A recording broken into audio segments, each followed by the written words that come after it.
DK Shivakumar ಅವರ ಮೇಲೆ IT ಅಧಿಕಾರಿಗಳು ದಾಳಿಯನ್ನ ನಡೆಸಿದ್ದಾರೆ. ಆ ದಾಳಿ ಇನ್ನೂ ಕೂಡ ಮುಂದುವರೆದಿದೆ. ಪರಿಶೀಲನೆಯನ್ನ ಇನ್ನೂ ಕೂಡ ಮುಂದುವರೆಸಿದ್ದಾರೆ. ಜೊತೆಗೆ ಪ್ರಶ್ನೆಗಳ ಸರಮಾಲೆಯನ್ನೇ ಅವರು ಮುಂದೆ ಇಡ್ತಾ ಇದ್ದಾರೆ.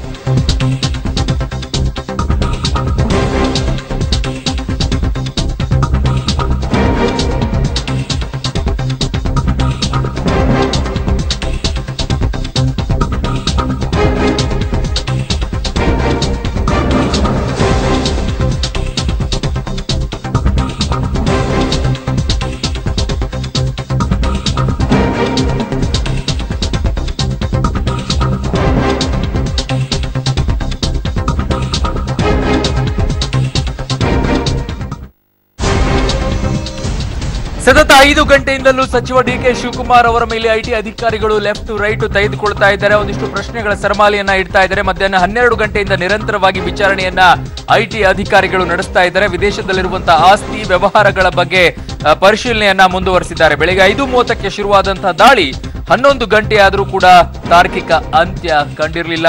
ಈಗಲೂ ಕೂಡ ಕಂಡಿಲ್ಲ.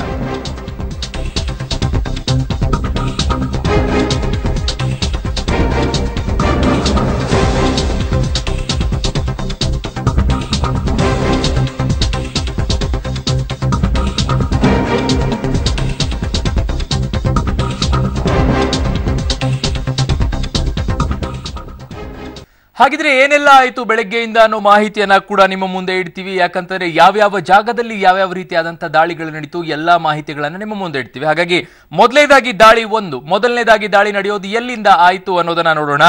ಈಗಲ್ಟನ್ ರೆಸಾರ್ಟ್ ಇದು ಬಿಡದಿಯಲ್ಲಿದೆ. ಅಲ್ಲಿ ಮೊದಲನೇ ದಾಳಿ ನಡೆಯುತ್ತೆ. ಇದಾದ ನಂತರ ದಾಳಿ 2 ಸದಾಶಿವನಗರ ನಿವಾಸ ಬೆಂಗಳೂರಲ್ಲಿದೆ.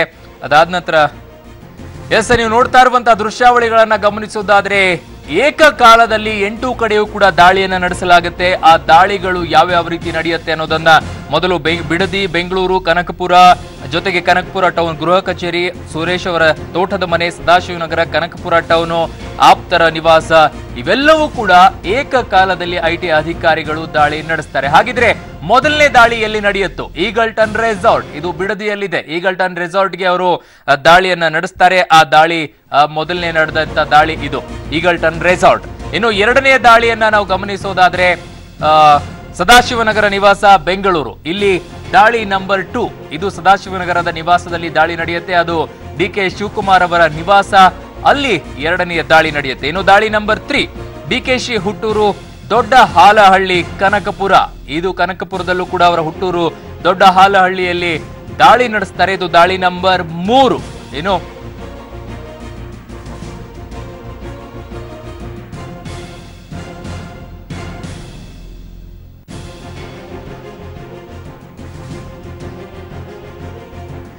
ದಾಳಿ ನಂಬರ್ 4 ಯಾವುದು ಅನ್ನೋದನ್ನ ನೋಡೋಣ. ಕನಕಪುರ ಟೌನ್ ಅವರ ಗೃಹ ಕಚೇರಿಯ ಮೇಲೂ ಕೂಡ ದಾಳಿಯನ್ನ ನಡೆಸ್ತಾರೆ. ಏಕಕಾಲದಲ್ಲಿ 8 ಕಡೆ ದಾಳಿ ನಡೆಯುತ್ತೆ. ದಾಳಿ ನಂಬರ್ 4 ಎಲ್ಲಾಗುತ್ತೆ ಅಂದ್ರೆ ಕನಕಪುರ ಟೌನ್ ಗೃಹ ಕಚೇರಿಯಲ್ಲಿ ದಾಳಿ ನಡೆಯುತ್ತೆ. ಅಂದ್ರೆ ಕನಕಪುರದವರ ಹುಟ್ಟೂರು ದೊಡ್ಡ ಹಾಲಹಳ್ಳಿ ಒಂದು ಕಡೆ ಆದ್ರೆ ಕನಕಪುರದಲ್ಲೇ ಟೌನ್ ನಲ್ಲಿ ಗೃಹ ಕಚೇರಿ ಮೇಲೂ ಕೂಡ ದಾಳಿ ನಡೆಯುತ್ತೆ.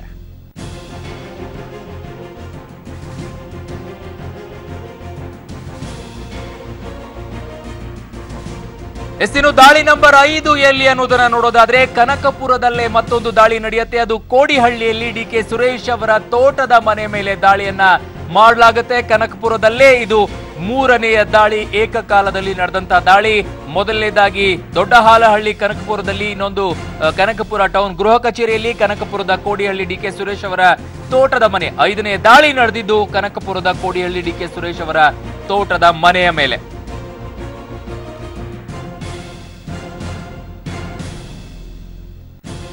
ಇನ್ನು ದಾಳಿ ನಂಬರ್ 6 ನಾವು ನೋಡೋದಾದ್ರೆ ಅದು ಸದಾಶಿವನಗರದಲ್ಲಿ ಡಿಕೆ ಸುರೇಶ್ ಅವರ ನಿವಾಸದ ಮೇಲೆ ದಾಳಿಯನ್ನ ಐಟಿ ಅಧಿಕಾರಿಗಳು ನಡೆಸ್ತಾರೆ. ಏಕಕಾಲದಲ್ಲಿ ನಡೆದಂತಹ ದಾಳಿಯಲ್ಲಿ ದಾಳಿ ನಂಬರ್ 6 ನಾವು ನೋಡೋದಾದ್ರೆ ಅದು ಡಿಕೆ ಸುರೇಶ್ ಅವರ ನಿವಾಸ. ಅದು ಸದಾಶಿವನಗರದಲ್ಲಿರೋದು.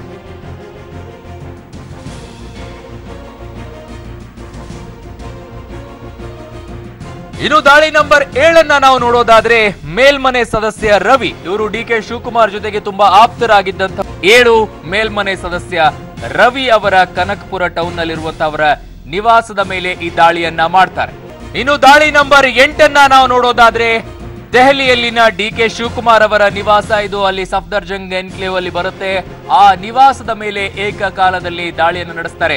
ಬೆಂಗಳೂರಿನಲ್ಲಿ ಕನಕಪುರದಲ್ಲಿ ಯಾವ ರೀತಿ ಏಕಕಾಲದಲ್ಲಿ ದಾಳಿ ನಡೆಯುತ್ತೋ ಅದೇ ರೀತಿಯಾಗಿ ದೆಹಲಿಯಲ್ಲಿರುವಂತಹ ಡಿಕೆ ಶಿವಕುಮಾರ್ ಅವರ ನಿವಾಸದ ಮೇಲೆ ದಾಳಿ ನಡೆಯುತ್ತೆ. ಅದು ಆಪ್ತರ ನಿವಾಸ. ಅಲ್ಲಿ ಕಾಂಗ್ರೆಸ್ನಿಂದ ಹೋಗುವಂತಹ ಕೆಲವು ನಾಯಕರಿಗೆ ಅಲ್ಲಿ ಅವಕಾಶ ಇರುತ್ತೆ. ಅವರು ಉಳ್ಕೊಳ್ಳಕ್ಕೆ ಡಿಕೆ ಶಿವಕುಮಾರ್ ಅವರು ಸ್ವತಃ ಪರ್ಮಿಷನ್ ಅನ್ನು ಕೊಟ್ಟಿರ್ತಾರೆ. ಹಾಗಾಗಿ ದೆಹಲಿಯಲ್ಲಿರುವಂತಹ ಈ ಡಿಕೆ ಶಿವಕುಮಾರ್ ಅವರ ನಿವಾಸವನ್ನ ನೋಡ್ತಾ ಇದ್ದೀರಾ. ಇನ್ನು ದಾಳಿ ನಂಬರ್ 9 ನಾವು ನೋಡೋದಾದ್ರೆ ಡಿಕೆ ಶಿವಕುಮಾರ್ ಅವರ ಅತ್ತೆಯ ನಿವಾಸ, ಅಂದ್ರೆ ಡಿಕೆ ಶಿವಕುಮಾರ್ ಅವರ ಪತ್ನಿ ಉಷಾ ಅವರ ತಾಯಿಯ ನಿವಾಸ ಮೈಸೂರಿನಲ್ಲಿದೆ. ಇಟ್ಟಿಗೆಗೂಡು ಪ್ರದೇಶದಲ್ಲಿ ಆ ಇಟ್ಟಿಗೆಗೂಡು ಪ್ರದೇಶದ ಮೇಲೆ ದಾಳಿಯನ್ನ ನಡೆಸ್ತಾರೆ.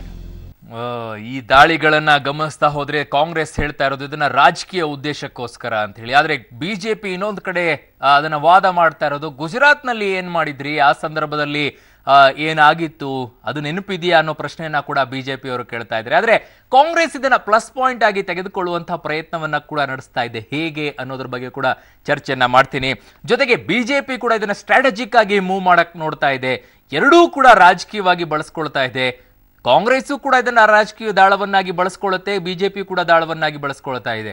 ಹೇಗೆ ಅನ್ನೋದ್ರ ಬಗ್ಗೆ ವಿಶ್ಲೇಷಣೆಗಳನ್ನ ಮಾಡ್ತಾ ಹೋಗ್ತೀನಿ. ನಮ್ಮ ಜೊತೆಗೆ ಈಗ ಕಾಂಗ್ರೆಸ್ ಇಂದಲೂ ಕೂಡ ಅತಿಥಿಗಳು ನಮ್ಮ ಜೊತೆಗೆ ಜಾಯ್ನ್ ಆಗಿದ್ದಾರೆ. BMTC ಅಧ್ಯಕ್ಷರಾಗಿರುವಂತಹ ನಾಗರಾಜ್ ಯಾದವ್ ಅವರು. ಸರ್, ಕಾರ್ಯಕ್ರಮಕ್ಕೆ ಸ್ವಾಗತ.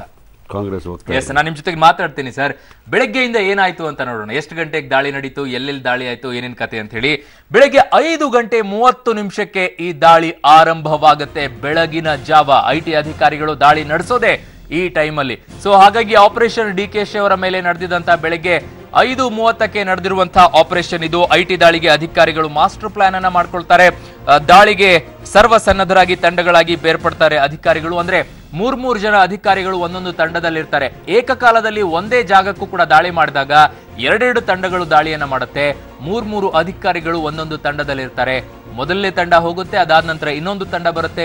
ಈ ರೀತಿಯಾಗಿ ದಾಳಿಯನ್ನ ಮಾಡಿದ್ದು. ಇದು ಬೆಳಗಿನ ಜಾವ 5:30. ಒಂದು ತಂಡ ಈಗಲ್ಟನ್ ರೆಸಾರ್ಟ್ ನತ್ತ ತೆರಳುತ್ತೆ. ಇದು ಬೆಳಗ್ಗೆ 5:30 ನಡೆದಿರುವಂತಹ ಬೆಳವಣಿಗೆ. ಇನ್ನು ಬೆಳಗ್ಗೆ 6:30 ಏನಾಗತ್ತೆ, ಯಾವ ರೀತಿಯಾಗಿ ಇದೆ 6:30 ಅನ್ನೋದನ್ನ ಕೂಡ ನಿಮ್ಮ ಮುಂದೆ ಇಡ್ತಾ ಇದ್ದೀವಿ. ಬೆಳಗ್ಗೆ 6:30 ಆಗಿರುವಂತಹ ಬೆಳವಣಿಗೆ. ಈಗಲ್ಟನ್ ರೆಸಾರ್ಟ್ಗೆ ಅಧಿಕಾರಿಗಳು ಆಗಮಿಸ್ತಾರೆ. ಖಾಸಗಿ ಕಾರಿನಲ್ಲಿ ಆಗಮಿಸ್ತಾರೆ. ಅಧಿಕಾರಿಗಳು ಪ್ರವೇಶವನ್ನ ಮಾಡ್ತಾರೆ. ಆಫಿಷಿಯಲ್ ಆಗಿ ಹೋದ್ರೆ ಯಾರು ಕೂಡ ಬಿಡಬೇಕಂದ್ರೆ ಎಚ್ಚೆತ್ಕೊಂಡ್ ಬಿಡ್ತಾರೆ. ಹಾಗಾಗಿ ಖಾಸಗಿಯಾಗಿ ಇರ್ತಾರೆ. ಗಾಲ್ಫ್ ಆಡುವ ನೆಪದಲ್ಲಿ ಒಳಗಡೆ ಪ್ರವೇಶಿಸ್ತಾರೆ. ಯಾಕಂತಂದ್ರೆ ಕಾಂಗ್ರೆಸ್ನ ಶಾಸಕರು ಒಳಗಡೆ ಇದ್ದಾರೆ. ಪ್ರತಿಯೊಬ್ಬರು ಕೂಡ ಒಳಗಡೆ ಹೋಗ್ಬೇಕಾದ್ರೆ ಯಾರು ಏನು ಎಲ್ಲ ಮಾಹಿತಿಯನ್ನ ಕಲೆ ಹಾಕಿ ಒಳಗಡೆ ಬಿಡ್ತಾ ಇದ್ರು. ಎಲ್ಲಾದ್ರೂ ಬಿಜೆಪಿ ಅವರನ್ನ ಅಕ್ವೈರ್ ಮಾಡ್ಕೊಂಡು ಮತ್ತೆ ಗುಜರಾತ್ ನಲ್ಲಿ ತಗೊಂಡು ಹೋಗ್ಬಿಡ್ಬೋದು ಅನ್ನೋ ಭಯದಿಂದ ಮೊಬೈಲ್ ಫೋನ್ಗಳು ಕೂಡ ಶಾಸಕರ ಬಳಿ ಇಲ್ಲ. ಹಾಗಾಗಿ ಪ್ರತಿಯೊಬ್ಬರು ಕೂಡ ಹೋಗೋರು ಬರೋರ ಬಗ್ಗೆ ವಿಚಾರಣೆಯನ್ನ ಆ ರೆಸಾರ್ಟ್ ನಲ್ಲಿ ಮಾಡ್ತಾ ಇತ್ತು. ಹಾಗಾಗಿನೇ ಇವರು ಹೋಗಿದ್ದು ಖಾಸಗಿ ಕಾರಿನಲ್ಲಿ ಹೋದ್ರು. ಜೊತೆಗೆ ಗಾಲ್ಫ್ ಆಡುವ ನೆಪದಲ್ಲಿ ರೆಸಾರ್ಟ್ ಒಳಗಡೆ ಪ್ರವೇಶವನ್ನ ಮಾಡ್ತಾರೆ. ಇದು ಬೆಳಗಿನ ಜಾವ 6:30. ಅದಾದ ನಂತರ ಏನಾಗುತ್ತೆ, ಮತ್ತೆ 7:15 ಅಂದ್ರೆ 7:15 ಯಾವ ರೀತಿ ಬೆಳವಣಿಗೆ ಆಗುತ್ತೆ ಅನ್ನೋದನ್ನ ನಿಮ್ಮ ಮುಂದೆ ಇಡ್ತಾ ಇದ್ವಿ. ಡಿಕೆ ಶಿವಕುಮಾರ್ ಹಾಗೂ DK ಸುರೇಶ್ ಇದ್ದಂತ ಕೋಣೆಯನ್ನ ಪ್ರವೇಶ ಮಾಡ್ತಾರೆ. ಇದು ಈಗಲ್ಟನ್ ರೆಸಾರ್ಟ್ ನಲ್ಲಿ 7:15. 6:30 ಈಗಲ್ಟನ್ ರೆಸಾರ್ಟ್ಗೆ ಪ್ರವೇಶವನ್ನ ಮಾಡ್ತಾರೆ. ಅದಾದ ನಂತರ DK ಶಿವಕುಮಾರ್ ಹಾಗೂ DK ಸುರೇಶ್ ಇದ್ದಂತಹ ಕೋಣೆಯೊಳಗೆ ಅಧಿಕಾರಿಗಳು ಪ್ರವೇಶವನ್ನ ಮಾಡ್ತಾರೆ. ಅದಾದ ನಂತರ ಅವರ ಬಳಿ ಇದ್ದಂತಹ ಮೊಬೈಲ್ಗಳನ್ನ ಅಧಿಕಾರಿಗಳು ಕಸಿದುಕೊಳ್ತಾರೆ ಅನ್ನೋ ಮಾಹಿತಿ ಇದೆ. ಇಬ್ಬರನ್ನು ಕೂಡ ಅಧಿಕಾರಿಗಳು ವಿಚಾರಣೆಗೆ ಒಳಪಡಿಸ್ತಾರೆ. ಇದು ಈಗಲ್ಟನ್ ರೆಸಾರ್ಟ್ ನಲ್ಲಿ ಸದಾಶಿವನಗರ ಅವರ ನಿವಾಸಕ್ಕೆ ಬರೋ ಮುನ್ನ ನಡೆದಿರುವಂತಹ ಬೆಳವಣಿಗೆಗಳು. 7:15 ಈ ಬೆಳವಣಿಗೆಗಳಾಗುತ್ತೆ. 7:15 ಆದ್ಮೇಲೆ 7:30 ಏನಾಗುತ್ತೆ, ಕ್ಷಣಕ್ಕೂ ಕೂಡ ಬದಲಾವಣೆ ಆಗ್ತಾ ಹೋಗುತ್ತೆ. ಕ್ಷಣಕ್ಕೂ ಕೂಡ ಅಧಿಕಾರಿಗಳು ಒಂದಿಷ್ಟು ಬೆಳವಣಿಗೆಗಳನ್ನು ಕಾಣಿಸ್ತಾ ಹೋಗುತ್ತಾರೆ. ಅದರಲ್ಲಿ ಗಮನಿಸುವುದಾದ್ರೆ DK ಶಿವಕುಮಾರ್ ಕೋಣೆಯಲ್ಲಿ ದಾಖಲಾತಿಗಳನ್ನ ವಶಪಡಿಸಿಕೊಳ್ತಾರೆ. ಇದು ಬೆಳಗಿನ ಜಾವ 7:30. ಭಾರಿ ಪ್ರಮಾಣದ ನಗದು ಕೂಡ ವಶಕ್ಕೆ ಪಡಿತಾರೆ ಅನ್ನೋ ಮಾಹಿತಿಗಳು ಈಗ ಸಿಗ್ತಾ ಇರೋದು. ಇದು ಬೆಳಗಿನ ಜಾವ 7:30 ಆಗಿರುವಂತಹ ಬೆಳವಣಿಗೆ. ಅದಾದ ನಂತರ 7:45 ಮತ್ತೊಂದು ಬೆಳವಣಿಗೆ ನಡೆಯುತ್ತೆ. ಈಗಲ್ಟನ್ ರೆಸಾರ್ಟ್ ಮಾತ್ರವಲ್ಲದೆ 40 ಕಡೆ ದಾಳಿಯನ್ನ ನಡೆಸಲಾಗುತ್ತೆ. ಗಮನಿಸಿ, 40 ಕಡೆ. 39 ಅಂತ ಹೇಳಿ ಸ್ಪಷ್ಟವಾಗಿ ಇವತ್ತು ಅರುಣ್ ಜೇಟ್ಲಿ ಅವರು ಕೂಡ ಲೋಕಸಭೆಯಲ್ಲಿ ಉತ್ತರವನ್ನ ಕೊಟ್ಟಿದ್ದಾರೆ. 39 ಕಡೆ IT ಅಧಿಕಾರಿಗಳು ದಾಳಿಯನ್ನ ನಡೆಸಿದ್ದಾರೆ ಅಂತ ಹೇಳಿ. ಈ 39 ಜಾಗಗಳಿರೋದೆಲ್ಲವೂ ಕೂಡ ಡಿ.ಕೆ. ಶಿವಕುಮಾರ್ ಅವರಿಗೆ ಸಂಬಂಧಿಸಿದಂತ ಆಪ್ತರು, ಅವರ ಸಂಬಂಧಿಕರು, ಅವರ ಅತ್ತೆ ಎಲ್ಲ ನಿವಾಸಗಳ ಮೇಲೆ ಏಕಕಾಲದಲ್ಲಿ ದಾಳಿಯನ್ನ ನಡೆಸಿರೋದು. ಬೆಂಗಳೂರು, ಕನಕಪುರ, ದೊಡ್ಡಹಾಲಹಳ್ಳಿ, ದೆಹಲಿ ನಿವಾಸಗಳ ಮೇಲೆ ದಾಳಿಯನ್ನ ನಡೆಸಲಾಗುತ್ತೆ. ಡಿ.ಕೆ. ಶಿವಕುಮಾರ್ ಅವರ ಒಡೆತನದ ಕಚೇರಿ ಮತ್ತು ಶಾಲೆಗಳ ಮೇಲೂ ಕೂಡ ಈ ದಾಳಿಗಳು ನಡೆಯುತ್ತೆ. ಹಾಗಿದ್ರೆ ಬೆಳಗಿನ ಜಾವ 8 ಗಂಟೆಗೆ ಏನಾಗುತ್ತೆ? ಯಾವ ಬೆಳವಣಿಗೆಗಳು ನಡೆಯುತ್ತೆ? 5:30ಕ್ಕೆ ದಾಳಿ ನಡೆಯುತ್ತೆ. ಅದಾದ ನಂತರ 8 ಗಂಟೆಗೆ ಡಿ.ಕೆ. ಶಿವಕುಮಾರ್ ಆಪ್ತರಿಗೂ ಕೂಡ IT ಶಾಕ್ ಅನ್ನ ನೀಡುತ್ತೆ. ಕೇವಲ ಡಿ.ಕೆ. ಶಿವಕುಮಾರ್ ಅವ್ರ ಮನೆ, ಕಚೇರಿ ಇಷ್ಟ ಆಗ್ಬಿಟ್ಟಿದ್ರೆ, ಅವರ ಸಂಬಂಧಿಕರ ನಿವಾಸ ಆಗ್ಬಿಟ್ಟಿದ್ರೆ ಮುಗಿದು ಹೋಗ್ತಾ ಇತ್ತು ಅಂತ ಲೆಕ್ಕಾಚಾರಗಳನ್ನ ಹಾಕೊಂಡಿದ್ರೆ ಅದು ಸುಳ್ಳು. ಯಾಕಂತಂದ್ರೆ ಡಿ.ಕೆ. ಶಿವಕುಮಾರ್ ಅವರ ಆಪ್ತರಿಗೂ ಕೂಡ IT ಅಧಿಕಾರಿಗಳು ಶಾಕ್ ಅನ್ನ ಕೊಡ್ತಾರೆ. ಬೆಂಗಳೂರಿನ RT ನಗರದಲ್ಲಿರುವಂತಹ ಜ್ಯೋತಿಷಿ ದ್ವಾರಕಾನಾಥ್ ನಿವಾಸದ ಮೇಲೆ ದಾಳಿಯನ್ನ ನಡೆಸ್ತಾರೆ. 28 ವರ್ಷಗಳಿಂದಲೂ ಕೂಡ ಡಿ.ಕೆ. ಶಿವಕುಮಾರ್ ಅವರು ಈ ಜ್ಯೋತಿಷಿಯವರ ಹತ್ರ ಎಲ್ಲವನ್ನೂ ಕೂಡ ಕೇಳ್ಕೊಳ್ತಾ ಇದ್ರು. ಏನೇ ಆದ್ರೂ ಕೂಡ ದ್ವಾರಕಾನಾಥ್ ಅವರ ಹತ್ರ ಕೇಳ್ಕೊಳ್ತಾ ಇದ್ರು. ಕೇವಲ ಡಿ.ಕೆ. ಶಿವಕುಮಾರ್ ಅವರಷ್ಟೇ ಅಲ್ಲ, ಬಹಳಷ್ಟು ನಾಯಕರು ಮುಖ್ಯಮಂತ್ರಿಗಳನ್ನ ಹಿಡ್ಕೊಂಡು ಈ ಜ್ಯೋತಿಷಿಯವರ ಹತ್ರ ಮಾಹಿತಿಯನ್ನ ಕಲೆ ಹಾಕ್ತಾ ಇದ್ರು, ತಮ್ಮ ಕೇಳ್ಕೊಳ್ತಾ ಇದ್ರು ಮುಂದಿನ ಅಧಿಕಾರದ ಆ ವಿಷಯಗಳೆಲ್ಲ. CBI ಕಚೇರಿ ಹಿಂಭಾಗದ ದ್ವಾರಕಾನಾಥ ನಿವಾಸದಲ್ಲಿ ಪರಿಶೀಲನೆಯನ್ನ ನಡೆಸಲಾಗುತ್ತೆ 8 ಗಂಟೆಗೆ. ಇದಾದ್ಮೇಲೆ 8:15 ನಡೆಯುವಂಥದ್ದು ಈಗಲ್ಟನ್ ಸಚಿವ ಡಿ.ಕೆ. ಶಿವಕುಮಾರ್ ಅವರ ವಿಚಾರಣೆಯನ್ನ ಆರಂಭ ಮಾಡಲಾಗುತ್ತೆ. ರೆಸಾರ್ಟ್ ನಲ್ಲಿ ಮತ್ತೆ ವಿಚಾರಣೆ ನಡೆದಿರುತ್ತೆ. ಬೆಳಗಿನ ಜಾವ, ಮಧ್ಯಾಹ್ನ ನಡೆದಿರುವಂತಹ ವಿಚಾರಣೆ ಬೇರೆ, ಅದು ಸದಾಶಿವನಗರದ ನಿವಾಸದಲ್ಲಿ. ಆದ್ರೆ ಬೆಳಗಿನ ಜಾವ 8:15 ಈಗಲ್ಟನ್ ನಲ್ಲಿ ಸಚಿವ ಡಿ.ಕೆ. ಶಿವಕುಮಾರ್ ಅವರ ವಿಚಾರಣೆಯನ್ನ ಮೊದಲನೇ ಬಾರಿಗೆ ನಡೆಸಲಾಗುತ್ತೆ. IT ಅಧಿಕಾರಿಗಳು ಒಂದಿಷ್ಟು ಮಾಹಿತಿಯನ್ನ ಅವರಿಂದ ಕಲೆ ಹಾಕ್ತಾರೆ. ಹಾಗಿದ್ರೆ 8:30 ಏನಾಗುತ್ತೆ? ಅದೆಲ್ಲ ಮಾಹಿತಿಯನ್ನ ಕೂಡ ನಿಮ್ಮ ಮುಂದೆ ಇಡ್ತಾ ಇದ್ದೀವಿ. ಅದಕ್ಕೂ ಮೊದಲು ಈಗ ಬರ್ತಾ ಇರುವಂತಹ ಮಾಹಿತಿಗಳನ್ನ ನೀವು ನೋಡಿ, ಯಾವ ರೀತಿ ದುಡ್ಡು ಸಿಕ್ಕಿದೆ, ಎಲ್ಲಾ ಮಾಹಿತಿಗಳು ಕೂಡ ನಿಮ್ಮ ಮುಂದೆ ಇಡ್ತಾ ಇದ್ದೀವಿ. ಆ ದೃಶ್ಯಾವಳಿಗಳನ್ನ ಇಡ್ತಾ ಇದ್ದೀವಿ. ಅವರ ನಿವಾಸದಲ್ಲಿ ಸಿಕ್ಕಿರುವಂತಹ ದುಡ್ಡು ಅನ್ನೋ ಮಾಹಿತಿ ಈಗ ಸಿಗ್ತಾ ಇದೆ. ಅದರ ಬಗ್ಗೆ IT ಅಧಿಕಾರಿಗಳಿಗೆ ಖಚಿತವನ್ನ ಪಡಿಸಬೇಕು, ಅದು ಅಲ್ಲಿರುವಂತಹ ದುಡ್ಡ ಅಲ್ವಾ ಅನ್ನೋದು. ಆದ್ರೆ ಸದ್ಯಕ್ಕೆ ಸಿಗ್ತಾ ಇರುವಂತಹ ಮಾಹಿತಿಗಳ ಪ್ರಕಾರ ಇದು ಡಿ.ಕೆ. ಶಿವಕುಮಾರ್ ಅವರ ನಿವಾಸದಲ್ಲಿ ಅಥವಾ ಅವರ ಕಚೇರಿ ಅಲ್ಲಿ ಸಿಕ್ಕಿರುವಂತಹ ದುಡ್ಡು ಅನ್ನೋ ಲೆಕ್ಕಾಚಾರಗಳು ಸಿಗ್ತಾ ಇದೆ. ಲಾಕರ್ ಅಲ್ಲಿರುವಂತಹ ದುಡ್ಡ ಅನ್ನೋ ಅನುಮಾನ ಕೂಡ ಬರ್ತಾ ಇದೆ. ಯಾಕಂತಂದ್ರೆ ಲಾಕರ್ ರೀತಿಯಲ್ಲೇ ಇದೆ. ಗೊತ್ತಿಲ್ಲ ಎಲ್ಲಿಂದ ಯಾವ ರೀತಿಯಾಗಿ ಮಾಹಿತಿಗಳು ಸಿಗ್ತಾ ಇದೆ, ಏನು ಕತೆ ಅಂತ ಹೇಳಿ. ಯಾಕಂತಂದ್ರೆ IT ಅಧಿಕಾರಿಗಳು ಇದಕ್ಕೆ ಸ್ಪಷ್ಟನೆಯನ್ನ ಕೊಡಬೇಕಾಗತ್ತೆ. ಅದು ದುಡ್ಡು ಹೌದು ಅಲ್ಲೋ, ಏನ್ ಕತೆ ಅನ್ನೋದು. ಈಗಾಗಲೇ ನೀವು ಬೆಳಗ್ಗೆಯಿಂದಲೂ ಕೂಡ ನೋಡ್ತಾ ಇದ್ರಿ, ಸುಮಾರು 10 ಕೋಟಿಯಷ್ಟು ಕೂಡ ನಗದು ಸಿಕ್ಕಿದೆ ಅನ್ನೋ ಲೆಕ್ಕಾಚಾರಗಳಿತ್ತು. ಅದು ಸಿಕ್ಕಿದೆ ಸಿಕ್ಕಿಲ್ಲ ಅನ್ನೋ ಎಲ್ಲಾ ಮಾಹಿತಿಗಳು ಕೂಡ ಇತ್ತು. ಆದ್ರೆ ನ್ಯಾಷನಲ್ ಚಾನೆಲ್ ಅಲ್ಲಿ ಬರ್ತಾ ಇರುವಂತಹ ಮಾಹಿತಿಗಳನ್ನ ನೀವು ಗಮನಿಸಬಹುದು. ಆ ದೃಶ್ಯಾವಳಿಗಳಲ್ಲಿ ತೋರಿಸ್ತಾ ಇದ್ದಾರೆ, ಆ ದುಡ್ಡು ಸಿಕ್ಕಿದೆ ಅನ್ನೋದನ್ನ ಹೇಳ್ತಾ ಇದ್ದಾರೆ. ಆದ್ರೆ ಡಿ.ಕೆ. ಶಿವಕುಮಾರ್ ಅವರು ಹೇಳ್ತಾ ಇದ್ರು, ಯಾರು ಕೊಟ್ಟಿದ್ ನಿಮಗೆ ಮಾಹಿತಿ, ಅದು ಇದು ಅಂತ ಎಲ್ಲಾ ಕತೆಗಳನ್ನ ಹೇಳ್ತಾ ಇದ್ರು. ಅದಕ್ಕೆ IT ಅಧಿಕಾರಿಗಳು ಕೂಡ ಸ್ಪಷ್ಟನೆ ಕೊಟ್ಟಿದ್ರು ಅನ್ನೋ ಮಾಹಿತಿಗಳು ಸಿಗ್ತಾ ಇತ್ತು. ಆದ್ರೆ ಈಗ ರಾಷ್ಟ್ರೀಯ ಮಾಧ್ಯಮಗಳು ಸ್ಪಷ್ಟವಾಗಿ ದೃಶ್ಯಗಳನ್ನ ತೋರಿಸ್ತಾ ಇದ್ದಾರೆ. ಇದು ಡಿ.ಕೆ. ಶಿವಕುಮಾರ್ ಅವರಿಗೆ ದಾಳಿ ಮಾಡಿದಂತ ಸಂದರ್ಭದಲ್ಲಿ ಸಿಕ್ಕಿರುವಂತಹ ದುಡ್ಡು, ನಗದು ಅನ್ನೋ ಮಾಹಿತಿ ಸಿಗ್ತಾ ಇದೆ. ಅದು 10 ಕೋಟಿ ಇದೆಯಾ, 11 ಕೋಟಿ ಇದೆಯಾ ಗೊತ್ತಿಲ್ಲ. ಆದ್ರೆ ದುಡ್ಡು ಮಾತ್ರ ಸಿಕ್ಕಿದೆ ಅನ್ನೋ ಮಾಹಿತಿಗಳು ಈಗ ಸಿಗ್ತಾ ಇದೆ. ಆ ದೃಶ್ಯಾವಳಿಗಳನ್ನು ಕೂಡ ನಿಮ್ಮ ಮುಂದೆ ಇಡ್ತಾ ಇದ್ದೀವಿ. ರಾಷ್ಟ್ರೀಯ ಮಾಧ್ಯಮಗಳಲ್ಲಿ ತೋರಿಸ್ತಾ ಇರುವಂತಹ ದೃಶ್ಯಾವಳಿಗಳನ್ನ ನಿಮ್ಮ ಮುಂದೆ ಇಡ್ತಾ ಇದ್ದೀವಿ. ರಾಷ್ಟ್ರೀಯ ಮಾಧ್ಯಮಗಳು ತೋರಿಸ್ತಾ ಇರುವಂತಹ ದೃಶ್ಯಾವಳಿಗಳು ಇದು. ಡಿ.ಕೆ. ಶಿವಕುಮಾರ್ ಅವರ ಮೇಲೆ ದಾಳಿಯನ್ನ ಮಾಡಿದಂತಹ ಸಂದರ್ಭದಲ್ಲಿ, IT ಅಧಿಕಾರಿಗಳು ದಾಳಿ ಮಾಡಿದಂತಹ ಸಂದರ್ಭದಲ್ಲಿ ಅವರ ಸಂಬಂಧಿಕರು, ಅವರ ನಿವಾಸ, ಅವರ ಗೃಹ ಕಚೇರಿ ಜೊತೆಗೆ ಅತ್ತೆ ಮನೆ, ಈ ಎಲ್ಲಾ ಕಚೇರಿಗಳಲ್ಲಿ ದಾಳಿ ಮಾಡಿದಂತಹ ಸಂದರ್ಭದಲ್ಲಿ ಸಿಕ್ಕಿರುವಂತಹ ದುಡ್ಡು ಅನ್ನೋ ಫೋಟೋಗಳನ್ನ ರಾಷ್ಟ್ರೀಯ ಮಾಧ್ಯಮಗಳು ತೋರಿಸ್ತಾ ಇದೆ. ಹಾಗಾಗಿ ಆ ದೃಶ್ಯಗಳನ್ನ ನಿಮಗೂ ಕೂಡ ಇಡ್ತಾ ಇದ್ದೀವಿ. ಇದರ ಬಗ್ಗೆ IT ಅಧಿಕಾರಿಗಳಷ್ಟೇ ಸ್ಪಷ್ಟನೆಯನ್ನ ನೀಡಬೇಕಾಗತ್ತೆ. ಅದು ಅಲ್ಲಿಂದ ಸಿಕ್ಕಿರುವಂತಹ ದುಡ್ಡ ಅಥವಾ ಅಲ್ವಾ ಅನ್ನೋದ್ರ ಬಗ್ಗೆ ರಾಷ್ಟ್ರೀಯ ಮಾಧ್ಯಮಗಳು ತೋರಿಸ್ತಾ ಇರೋದ್ರಿಂದ, ನಂಬಿಕೆ ಇರೋದ್ರಿಂದ ಆ ದೃಶ್ಯಾವಳಿಗಳನ್ನ ನಿಮಗೂ ಕೂಡ ತೋರಿಸ್ತಾ ಇದ್ದೀವಿ. ದೃಶ್ಯಾವಳಿಗಳಲ್ಲಿ ನೀವು ನೋಡ್ತಾ ಇದ್ದೀರಾ, ರಾಷ್ಟ್ರೀಯ ಮಾಧ್ಯಮಗಳಲ್ಲಿ ಸಿಕ್ಕಿರುವಂತಹ ದುಡ್ಡು ಅನ್ನೋದನ್ನ ರಾಷ್ಟ್ರೀಯ ಮಾಧ್ಯಮಗಳು ತೋರಿಸ್ತಾ ಇದೆ. ಡಿ.ಕೆ. ಶಿವಕುಮಾರ್ ಅವರ ನಿವಾಸದ ಮೇಲೆ ದಾಳಿಯನ್ನ IT ಅಧಿಕಾರಿಗಳು ಮಾಡಿದಂತಹ ಸಂದರ್ಭದಲ್ಲಿ ಸಿಕ್ಕಿರುವಂತಹ ನಗದು ಹಣ ಅಂತ ಹೇಳ್ತಾ ಇದ್ರು. ರಾಷ್ಟ್ರೀಯ ಮಾಧ್ಯಮಗಳು ಹೇಳ್ತಾ ಇರುವಂತಹ ದೃಶ್ಯಾವಳಿಗಳು, ತೋರಿಸ್ತಾ ಇರುವಂತಹ ದೃಶ್ಯಾವಳಿಗಳು. ಆದ್ರೆ ಒಂದಿಷ್ಟು ಗೊಂದಲಗಳಿತ್ತು. 10 ಕೋಟಿ ನಗದು ಸಿಕ್ಕಿದೆ, ದೆಹಲಿಯಲ್ಲಿ 5 ಕೋಟಿ, ಕರ್ನಾಟಕದಲ್ಲಿ 2.5 ಕೋಟಿ, ಒಟ್ಟಾರೆಯಾಗಿ ದಾಳಿ ಮಾಡಿದಂತ ಸಂದರ್ಭದಲ್ಲಿ ಸಿಕ್ಕಿರೋದು 10 ಕೋಟಿ 11 ಕೋಟಿ ಅಂತ ಲೆಕ್ಕಾಚಾರಗಳಿತ್ತು. ಅದಕ್ಕೆ ಸ್ಪಷ್ಟನೆ ಕೂಡ ಬರ್ತಾ ಇತ್ತು, ಆ ರೀತಿ ಏನೂ ಇಲ್ಲ, ದುಡ್ಡೆಲ್ಲೂ ಸಿಕ್ಕಿಲ್ಲ ಅಂತ ಹೇಳಿ. ಆದ್ರೆ ಈಗ ರಾಷ್ಟ್ರೀಯ ಮಾಧ್ಯಮಗಳು ತೋರಿಸ್ತಾ ಇರುವಂತಹ ಫೋಟೋಗಳನ್ನ ಅಥವಾ ವಿಜುವಲ್ಗಳನ್ನ ನೋಡ್ತಾ ಇದ್ರೆ ಅಲ್ಲಿ ಸಿಕ್ಕಿರುವಂತಹ ದುಡ್ಡೇ ಹೌದು ಅಲ್ಲೋ ಅನ್ನೋದ್ರ ಬಗ್ಗೆ ಇನ್ನೂ ಕೂಡ IT ಅಧಿಕಾರಿಗಳು ಸ್ಪಷ್ಟಪಡಿಸಬೇಕಾಗತ್ತೆ. ಆದರೆ ರಾಷ್ಟ್ರೀಯ ಮಾಧ್ಯಮಗಳು ಅದನ್ನ ತೋರಿಸ್ತಾ ಇರೋದ್ರಿಂದ ನಿಮ್ಮ ಮುಂದೆ ನಾವು ಕೂಡ ಅದನ್ನ ತೋರಿಸ್ತಾ ಇದ್ದೀವಿ. ಅದನ್ನ IT ಅಧಿಕಾರಿಗಳು ಸ್ಪಷ್ಟಪಡಿಸಿದರೆ ಮಾತ್ರ ಅದು ಡಿ ಕೆ ಶಿವಕುಮಾರ್ ಅವರ ಮೇಲೆ ದಾಳಿ ಮಾಡಿದಂತ ಸಂದರ್ಭದಲ್ಲಿ ಸಿಕ್ಕಿರುವಂತಹ ಹಣ ಅಥವಾ ಅಲ್ವಾ ಅನ್ನೋದು ಗೊತ್ತಾಗುತ್ತೆ. ಮತ್ತೊಮ್ಮೆ ಮಗದೊಮ್ಮೆ ನಿಮ್ಮ ಮುಂದೆ ಇಡ್ತಾ ಇರುವಂತಹ ದೃಶ್ಯಾವಳಿಗಳನ್ನ ಒಂದು ಬಾರಿ ನೋಡ್ಬಿಡಿ. ಯಾಕಂದ್ರೆ ಬೆಳಗ್ಗೆಯಿಂದಲೂ ಕೂಡ ಒಂದಿಷ್ಟು ಕನ್ಫ್ಯೂಷನ್ ಇತ್ತು. 10 ಕೋಟಿ 11 ಕೋಟಿ ಡಿ ಕೆ ಶಿವಕುಮಾರ್ ಅವರ ನಿವಾಸದ ಮೇಲೆ, ಕಚೇರಿ ಮೇಲೆ ದಾಳಿ ಮಾಡಿದಾಗ ಹಣ ಸಿಕ್ಕಿದೆ, ನಗದು ಸಿಕ್ಕಿದೆ ಅಂತ ಇತ್ತು. ಅದಕ್ಕೆ ಮಧ್ಯಾಹ್ನದ ನಂತರ ಒಂದಿಷ್ಟು ಸ್ಪಷ್ಟನೆ ಕೂಡ ಇತ್ತು, ಇಲ್ಲ ಆ ರೀತಿ ಏನು ಸಿಕ್ಕಿಲ್ಲ ಅಂತ ಹೇಳಿ. ಆದ್ರೆ ಈಗ ರಾಷ್ಟ್ರೀಯ ಮಾಧ್ಯಮಗಳು ತೋರಿಸ್ತಾ ಇರುವಂತಹ ದೃಶ್ಯಾವಳಿಗಳನ್ನ ನೋಡ್ತಾ ಇದ್ರೆ ಇದು ಡಿ ಕೆ ಶಿವಕುಮಾರ್ ಅವರ ನಿವಾಸದ ಮೇಲೆ, ಕಚೇರಿಗಳ ಮೇಲೆ ದಾಳಿ ಮಾಡಿದಂತ ಸಂದರ್ಭದಲ್ಲಿ ಸಿಕ್ಕಿರುವಂತದ್ದು ನಿಜ.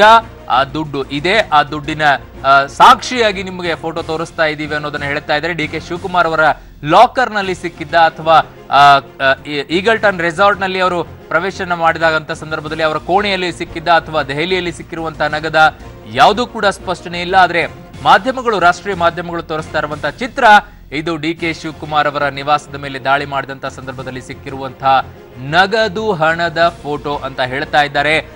IT ಅಧಿಕಾರಿಗಳು ಇದನ್ನ ಸ್ಪಷ್ಟಪಡಿಸಬೇಕಾಗತ್ತೆ, ಆಗ ಮಾತ್ರ ಅಧಿಕೃತ ಅಂತ ಹೇಳ್ಬೋದು. ಆದ್ರೆ ಸದ್ಯಕ್ಕಂತೂ ಬರ್ತಾ ಇರುವಂತಹ ಮಾಹಿತಿಗಳ ಪ್ರಕಾರ ಇದು ದುಡ್ಡು ಅಲ್ಲಿಂದನೇ ಸಿಕ್ಕಿದ್ದು ಅನ್ನೋದು ಈಗ ಗೊತ್ತಾಗ್ತಾ ಇರುವಂತಹ ಮಾಹಿತಿ. ಬೆಳಗಿನ ಜಾವ 8:30ಕ್ಕೆ ಏನಾಯ್ತು ಅನ್ನೋದನ್ನ ನಿಮ್ಮ ಮುಂದೆ ಇಡ್ತಾ ಇದ್ದೀವಿ. ಸದಾಶಿವನಗರದ ಡಿಕೆಶಿ ನಿವಾಸಕ್ಕೆ ಮತ್ತಷ್ಟು IT ಅಧಿಕಾರಿಗಳು ಆಗಮಿಸ್ತಾರೆ. ಮನೆಯಲ್ಲಿದ್ದಂತ ಲಾಕರ್ಗಳನ್ನ ತೆರೆಯೋಕೆ ಯತ್ನವನ್ನ ಮಾಡ್ತಾರೆ. ಓಪನ್ ಲಾಕರ್ಗಳ ಆಗಲ್ಲ, ಹಾಗಾಗಿ ಡಿ ಕೆ ಶಿವಕುಮಾರ್ ಅವರನ್ನ ಅಧಿಕಾರಿಗಳು ತರೋಕೆ ಪ್ರಯತ್ನವನ್ನ ಮಾಡ್ತಾರೆ. ಯಾಕಂದ್ರೆ ಈಗಲ್ಟನ್ ರೆಸಾರ್ಟ್ ನಲ್ಲಿ ಡಿ ಕೆ ಶಿವಕುಮಾರ್ ಅವರು ಇರ್ತಾರೆ. ಇದು 8:30 ಆಯ್ತು. ಇನ್ನು 8:45ಕ್ಕೆ ನೋಡೋದಾದ್ರೆ ಕಾಂಗ್ರೆಸ್ ಹೈಕಮಾಂಡ್ ಅನ್ನ ಮುಖ್ಯಮಂತ್ರಿಗಳು ಸಂಪರ್ಕಿಸ್ತಾರೆ. ರಾಹುಲ್ ಗಾಂಧಿಗೆ IT ದಾಳಿ ಬಗ್ಗೆ ವಿವರಣೆಯನ್ನ ಕೊಡ್ತಾರೆ. ಯಾವುದೇ ಕಾರಣಕ್ಕೂ ಕೂಡ ಧೃತಿಗೆಡದಂತೆ ಸೂಚನೆಯಿಂದ ಅಲ್ಲಿಂದ ಬರುತ್ತೆ ಅನ್ನೋ ಮಾಹಿತಿಗಳು ಸಿಗೋದು. ಹಾಗಿದ್ರೆ ಇದೆಲ್ಲದರ ಮಧ್ಯದಲ್ಲೂ ಕೂಡ ಪರಮೇಶ್ವರ್ ಅವರು ಮಾತಾಡ್ತಾರೆ, ಒಂದು ಸುದ್ದಿಗೋಷ್ಠಿ ನಡೆಸ್ತಾರೆ. ಆ ಸಂದರ್ಭದಲ್ಲಿ ಏನ್ ಮಾತಾಡ್ತಾರೆ ಪರಮೇಶ್ವರ್ ಅವರು ನೋಡಿ. ಖಂಡಿತವಾಗಿ ಇದು ಒಂದು ರೀತಿಯಲ್ಲಿ ರಾಜಕೀಯದ ದ್ವೇಷದಿಂದ ಮಾಡ್ತಾರೆ ಅಂತದೆಲ್ಲ ಅಂತ ಹೇಳಿ ಹೇಳ್ಬೇಕಾಗತ್ತೆ. ಯಾಕೆಂದ್ರೆ ಈ ಸಂದರ್ಭದಲ್ಲಿ ಗುಜರಾತ್ನಿಂದ ಕಾಂಗ್ರೆಸ್ ಪಕ್ಷದ ಶಾಸಕರು ಬಂದಿದ್ದಾರೆ. ಅವರು ಅದಕ್ಕಾಗಿ ಇವರು ಈ ರೀತಿ ಎಲ್ಲ ಕೇಂದ್ರ ಸರ್ಕಾರದವರು ಮಾಡ್ತಕ್ಕಂಥದ್ದು ಸರಿ ಕಾಣಿಸೋದಿಲ್ಲ. ಇನ್ನು ಅದಾದ ನಂತರ 9 ಗಂಟೆಗೆ ಏನಾಗುತ್ತೆ? 9 ಗಂಟೆಗೆ ದೆಹಲಿಯಲ್ಲಿರುವಂತಹ ಡಿ ಕೆ ಶಿವಕುಮಾರ್ ಅವರ ಆಪ್ತ ಆಂಜನೇಯ ನಿವಾಸದ ಮೇಲೆ ದಾಳಿಯನ್ನ ಮಾಡಲಾಗುತ್ತೆ. ನಿವಾಸದಲ್ಲಿ ಸುಮಾರು 5 ಕೋಟಿ ರೂಪಾಯಿ ವಶಕ್ಕೆ ಪಡಿತಾರೆ ಅನ್ನೋ ಮಾಹಿತಿಗಳು ಸಿಗುತ್ತೆ. ಅದೇ ಸ್ವಲ್ಪ ಗೊಂದಲದಲ್ಲಿದೆ. ಆ ದುಡ್ಡು ಹೌದು ಅಲ್ಲೋ ಅನ್ನೋ ಕನ್ಫ್ಯೂಷನ್ ಇದೆ. ಇನ್ನು 9:30ಕ್ಕೆ ಏನಾಗುತ್ತೆ ಅನ್ನೋದನ್ನ ನೋಡೋಣ. IT ದಾಳಿ ಗೊತ್ತಾಗ್ತಾ ಇದ್ದಂತೆ ಡಿ ಕೆ ಶಿವಕುಮಾರ್ ಅವರು ಮನೆಯತ್ತ ಬೆಂಬಲಿಗರು ಆಗಮಿಸ್ತಾರೆ. ಮುನ್ನೆಚ್ಚರಿಕೆ ಕ್ರಮವಾಗಿ ಹೆಚ್ಚುವರಿ ಪೊಲೀಸ್ ಪಡೆಯನ್ನ ಅಲ್ಲಿ ನಿಯೋಜಿಸಲಾಗುತ್ತೆ. ಇದು 9:30ಕ್ಕೆ ಬೆಳಗಿನ ಜಾವ ಆಗಿರುವಂತದ್ದು. ಇನ್ನು 9:45ಕ್ಕೆ IT ಅಧಿಕಾರಿಗಳ ವಿರುದ್ಧ ಡಿ ಕೆ ಶಿವಕುಮಾರ್ ಅವರು ಗರಂ ಆಗ್ತಾರೆ. ವಿಚಾರಣೆಗೆ ಸಹಕಾರ ನೀಡಲ್ಲ, ಅದಕ್ಕೆ ಒಂದಿಷ್ಟು ಮಾತುಕತೆಗಳು ನಡೆಯುತ್ತೆ ಅನ್ನೋ ಮಾಹಿತಿಗಳು ಸಿಗೋದು. ಇನ್ನು ಬೆಳಗಿನ ಜಾವ 10 ಗಂಟೆಗೆ ಆಗುವಂತಹದ್ದು. ಬೆಂಗಳೂರಿನ ನಿವಾಸದತ್ತ IT ಅಧಿಕಾರಿಗಳು ತೆರಳುತ್ತಾರೆ. ಈಗಲ್ಟನ್ ರೆಸಾರ್ಟ್ ನಿಂದ ಡಿ ಕೆ ಶಿವಕುಮಾರ್ ಅವರ ಜೊತೆ IT ಅಧಿಕಾರಿಗಳು ಅಲ್ಲಿಂದ ಆಗಮಿಸ್ತಾರೆ. ಅಂದ್ರೆ ಲಾಕರ್ ಓಪನ್ ಆಗಲ್ಲ, ಹಾಗಾಗಿ ಲಾಕರ್ ಗಳನ್ನ ಓಪನ್ ಮಾಡೋಕೆ ಡಿ ಕೆ ಶಿವಕುಮಾರ್ ಅವರೇ ಬರಬೇಕು ಅಂತ ಹೇಳಿ ಅವರನ್ನ ಕರ್ಕೊಂಡು ಬರ್ತಾರೆ. ಅದಾದ ನಂತರ ಬೆಳಗಿನ ಜಾವ 10:30ಕ್ಕೆ ಸದಾಶಿವನಗರ ನಿವಾಸದ ಬಳಿ ಡಿ ಕೆ ಶಿವಕುಮಾರ್ ಅವರ ಬೆಂಬಲಿಗರು ಪ್ರತಿಭಟನೆಯನ್ನ ಮಾಡ್ತಾರೆ. NSUI ಪ್ರತಿಭಟನೆಯನ್ನ ಮಾಡುತ್ತೆ. ದೆಹಲಿಯಲ್ಲಿ ಬಿಜೆಪಿ ವಿರುದ್ಧ ಖರ್ಗೆ ಅವರು ವಾಗ್ದಾಳಿಯನ್ನ ನಡೆಸ್ತಾರೆ ಲೋಕಸಭೆಯಲ್ಲಿ.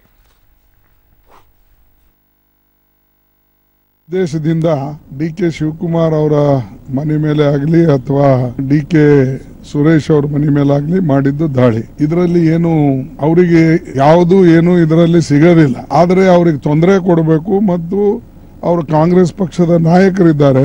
ವಿಶೇಷವಾಗಿ ಪಕ್ಷ ದೃಷ್ಟಿಯಿಂದ ಅವರು ಕೆಲಸ ಮಾಡೋದ್ರಿಂದ ಅವರು ಇವತ್ತಿನ ದಿವಸ ಇಂತಹ ಒಂದು ದಾಳಿಯನ್ನ ನಡೆಸಿದ್ದಾರೆ. ಇದು ರಾಜಕೀಯದ ದುರುದ್ದೇಶನೂ ಇದೆ ಮತ್ತು ಒಂದು ಕಾಂಗ್ರೆಸ್ ಪಕ್ಷದ ಚಾರಿತ್ರ್ಯವನ್ನ ತೇಜೋದಯ ಮಾಡಕ್ಕೆ ಅವ್ರು ಮಾಡಿದ್ದಾರೆ. ಅದಕ್ಕಾಗಿ ಅದನ್ನ ನಾವು ರೇಸ್ ಮಾಡ್ತಾ ಇದ್ದೇವೆ ಈಗ ಪಾರ್ಲಿಮೆಂಟ್ ನಲ್ಲಿ. ಆ ರೇಸ್ ಕರೆಂಗೆ ಆಜ್ ಹಮ್ ಉಸಿ ಲೇ ತಯಾರಿ ಕರೆಂಗೆ. ಲೋಕಸಭೆಗೆ ತೆರಳುವ ಮುನ್ನ ಮಲ್ಲಿಕಾರ್ಜುನ್ ಖರ್ಗೆ ಅವರು ಮಾತಾಡಿದ್ದು 10:30 ಸಮಯದಲ್ಲಿ. ಇನ್ನು 11 ಗಂಟೆಗೆ ರಾಜ್ಯಸಭೆಯಲ್ಲಿ IT ದಾಳಿ ಬಗ್ಗೆ ಪ್ರಸ್ತಾಪ ಆಗತ್ತೆ. ಕೇಂದ್ರದ ವರ್ತನೆಗೆ ರಾಜ್ಯ ಸಭೆ ಕಾಂಗ್ರೆಸ್ ಸದಸ್ಯರು ಆಕ್ರೋಶವನ್ನ ವ್ಯಕ್ತಪಡಿಸುತ್ತಾರೆ. ಇನ್ನು 11:15ಕ್ಕೆ ಕನಕಪುರ ತಾಲೂಕಿನ ಕೋಡಹಳ್ಳಿ ನಿವಾಸದ ಮೇಲೆ ದಾಳಿಯನ್ನು ನಡೆಸಲಾಗುತ್ತೆ. ಡಿ ಕೆ ಸುರೇಶ್ ತೋಟದ ಮನೆ ಮೇಲೂ ಕೂಡ ದಾಳಿ ನಡೆಯುತ್ತೆ. ಡಿ ಕೆ ಶಿವಕುಮಾರ್ ತಾಯಿ ಗೌರಮ್ಮರವರ ವಿಚಾರಣೆಯನ್ನು ಅಧಿಕಾರಿಗಳು ನಡೆಸ್ತಾರೆ. ಇನ್ನೊಂದು 11:45ಕ್ಕೆ ಸದಾಶಿವನ ನಿವಾಸಕ್ಕೆ ಡಿ ಕೆ ಶಿವಕುಮಾರ್ ಅವರು ಆಗಮಿಸ್ತಾರೆ. ಈಗಲ್ಟನ್ ರೆಸಾರ್ಟ್ನಿಂದ IT ಅಧಿಕಾರಿಗಳ ಕಾರಿನಲ್ಲೇ ಡಿ ಕೆ ಶಿವಕುಮಾರ್ ಆಗಮಿಸ್ತಾರೆ. ಅವರನ್ನ ಅಭಿಮಾನಿಗಳು ತಡೀತಾರೆ. ಇನ್ನು 12 ಗಂಟೆಗೆ ಸದಾಶಿವನ ನಿವಾಸದ ಡಿ.ಕೆ. ಶಿವಕುಮಾರ್ ಆಗಮಿಸ್ತಾರೆ, ಅಭಿಮಾನಿಗಳತ್ತ ಕೈ ಬೀಸ್ತಾರೆ ಇಂಧನ ಸಚಿವರು. ಆದರೆ ಕಾರ್ಗಳಿಂದ ಇಳಿಯೋಕ್ಕಾಗೋದಿಲ್ಲ, ಅಷ್ಟೊಂದು ಅಭಿಮಾನಿಗಳು ಅಲ್ಲಿ ನಿಂತಿರ್ತಾರೆ. ಇನ್ನು ಮಧ್ಯಾಹ್ನ 12:10 ಲೋಕಸಭೆಯಲ್ಲಿ ಐಟಿ ದಾಳಿ ಬಗ್ಗೆ ಪ್ರಸ್ತಾಪವನ್ನ ಮಲ್ಲಿಕಾರ್ಜುನ ಖರ್ಗೆ ಅವರು ಮಾಡ್ತಾರೆ, ಟೀಕೆಯನ್ನ ಮಾಡ್ತಾರೆ. ಇದು ಬಿಜೆಪಿ ದ್ವೇಷದ ರಾಜಕೀಯವನ್ನ ಮಾಡ್ತಾ ಇದೆ ಅಂತ ಹೇಳಿ. ಇನ್ನು 12:15 ಮೈಸೂರಿನಲ್ಲೂ ಕೂಡ ಐಟಿ ಅಧಿಕಾರಿಗಳು ಶಾಕ್ ಕೊಡ್ತಾರೆ. ಇಟ್ಟಿಗೆಗೂಡಿನಲ್ಲಿ ಇರುವಂತಹ ಡಿ.ಕೆ. ಶಿವಕುಮಾರ್ ಅವರ ಅತ್ತೆ ಮನೆ ಮೇಲೂ ಕೂಡ ಪರಿಶೀಲನೆಯನ್ನ ನಡೆಸಲಾಗುತ್ತೆ. ಇನ್ನು 12:45 ಐಟಿ ವಿಚಾರಣೆ ಮಧ್ಯೆ ಸಚಿವ ಡಿ.ಕೆ. ಶಿವಕುಮಾರ್ ಅವರ ದರ್ಶನವನ್ನ ಮನೆಯ ಮೇಲೆ ನಿಂತು ಕೈ ಬೀಸಿದಂತ ಡಿ.ಕೆ. ಶಿವಕುಮಾರ್ ಅವರು, ಯಾಕಂತಂದ್ರೆ ಅಭಿಮಾನಿಗಳು ಆಗಮಿಸಿದಂತ ಸಂದರ್ಭದಲ್ಲಿ ಕಾರಿನಿಂದ ಇಳಿಯೋಕ್ಕಾಗಿರೋದಿಲ್ಲ, ಹಾಗಾಗಿ ಅದಾದ ನಂತರ ಕೈ ಬೀಸಿ ಅವರಿಗೆ ಕೈ ಮಾಡ್ತಾರೆ. ಮಧ್ಯಾಹ್ನ 1 ಗಂಟೆಗೆ ಐಟಿ ದಾಳಿ ವಿರುದ್ಧ ಆಕ್ರೋಶ ಭುಗಿಲೇಳುತ್ತೆ. ರಾಜ್ಯಾದ್ಯಂತ ಕಾಂಗ್ರೆಸ್ ಕಾರ್ಯಕರ್ತರು ಪ್ರತಿಭಟನೆಯನ್ನ ನಡೆಸ್ತಾರೆ.